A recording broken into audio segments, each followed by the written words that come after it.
Quelques heures après la révélation de cas d'agression sexuelle commis par des frères dans l'enceinte de Thésée, le maintien d'un lien de confiance avec les jeunes est devenu plus important que jamais. Et pour Marie et Bénédicte, jeunes volontaires au sein de cette communauté œcuménique, cette transparence était obligatoire. Il ne faut pas être naïf, c'est quelque chose qui existe partout. Donc c'est vrai qu'au début, il y a un peu une vision de Thésée qui se déconstruit. Enfin, je pense que la première réaction, c'est ça.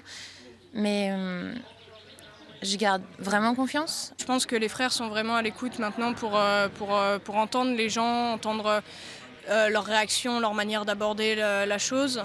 En tout, 5 personnes affirment avoir subi des attouchements entre 1960 et 1980.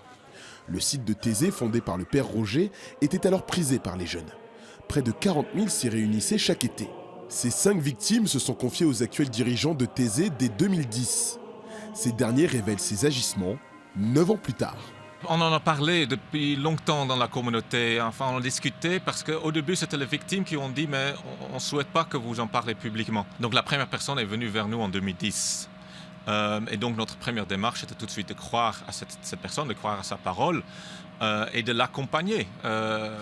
Parce que ce n'est pas juste une question d'un téléphone, d'un email, ça prend vraiment beaucoup de temps d'écouter la personne, d'écouter sa souffrance. Donc c'est récemment où il y a 2 choses qui ont changé, donc la question d'ouverture, mais aussi la question juridique.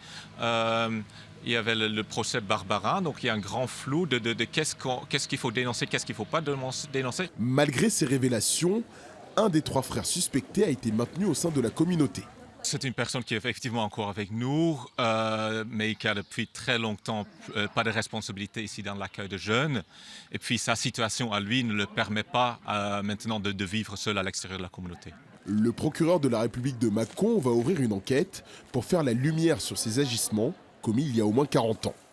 Des faits par conséquent prescrits.